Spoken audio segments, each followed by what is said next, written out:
Hey guys, today we are going to review Puma MAGMAX 2. MAGMAX was Puma's answer to the growing segment of Super Max cushion footwear, which has been dominated by Asics and Nike.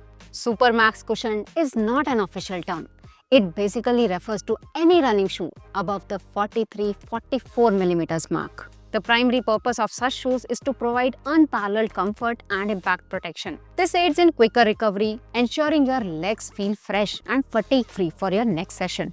MAGMAX 2 can be best described as a minor update, but Puma has effectively addressed all the smaller issues of its predecessor. We purchased two pairs in different colorways and have logged in combined 120 kilometers, including a full marathon. This review has been divided into 4 segments talking about the 3 core components of a running shoe: upper, midsole and outsole. We will rate them on a scale ranging from bad to excellent. In the final segment, we will talk about competition and value. Let's start with the stats. Myself Siddharth. I am Anu and you're watching Jogger Journal.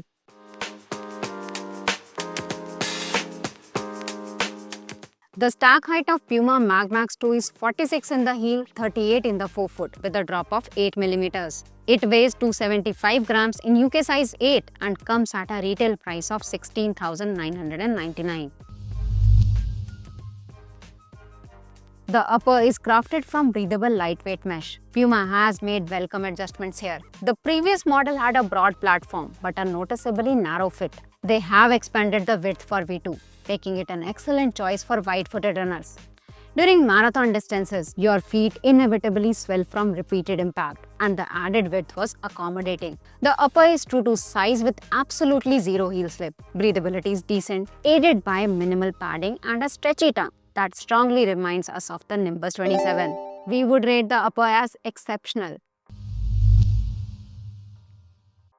The midsole is made up of a massive slab of Nitro foam. The original MAGMAX featured a supercritical PIBA blend. Version 2 most likely uses the same formulation, though this hasn't been officially confirmed. Puma claims that the new Nitro foam has been slightly tweaked to provide a more energized, springier ride. Usually we don't expect major changes in the ride when there are minor tweaks, but MAGMAX 2 feels much more cohesive. We loved version 1 because it avoided the conventional max cushioned approach. It wasn't overly soft or mushy. Instead, the foam was a bit firmer, prioritizing energy return. The sequel builds on that sensation. The refined foam is noticeably more dynamic. This is one of the best long-distance running shoes out there. I laced these up straight out of the box for the Tata Mumbai Marathon. A marathon is best enjoyed when you settle into a comfortable pace and zone out. That's exactly what MAGMAX 2 helped me do. The subtle upgrades, lighter weight, enhanced bounce, and a superior fit really proved their worth during the race. You definitely feel the rebound. It feels deeply cushioned and highly protective. If you are tackling your first half or full marathon, or dislike the notion of a plated shoe over such long distances, then definitely consider this one. While V1 felt a tad bulky, V2 is much more compact. Puma highlights the weight reduction as its standout feature.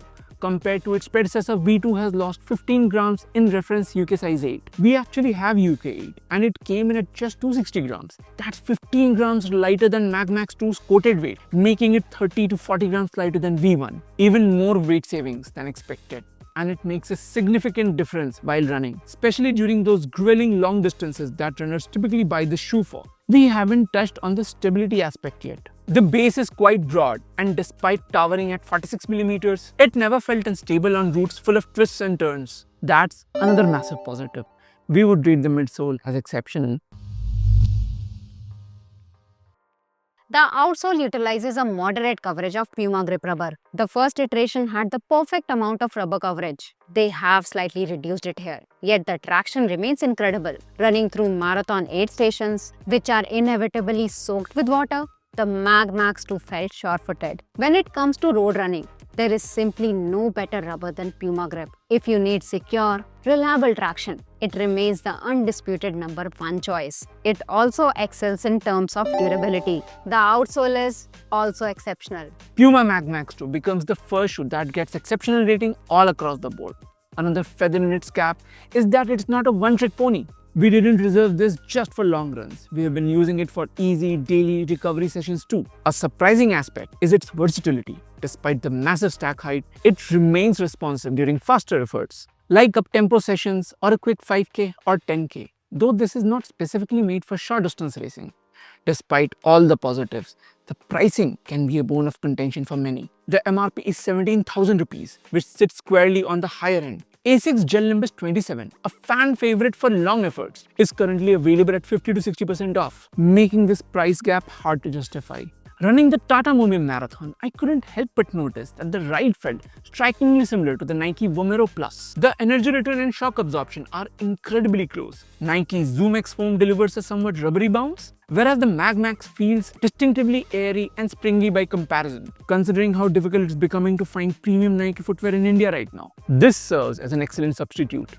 The Mega Blast and Super Blast also fall into the Ultra Max Cushion category, but they exist in a completely different league regarding both performance and price. Both feature A6 top-tier FF Turbo and Turbo Square foams, which are aliphatic TPU compounds. ATPU has quickly become the sought-after foam of the running world, outperforming PIBA in both weight and energy return, making those A6 models objectively superior. Another advantage of the Mega and Super is their dual-purpose nature. You can train and race in them without needing a dedicated carbon-plated shoe. That versatility is exactly why their pricing is so astronomical. However, if you can snag the MAGMAX 2 on a discount, it easily becomes a much more value for money proposition.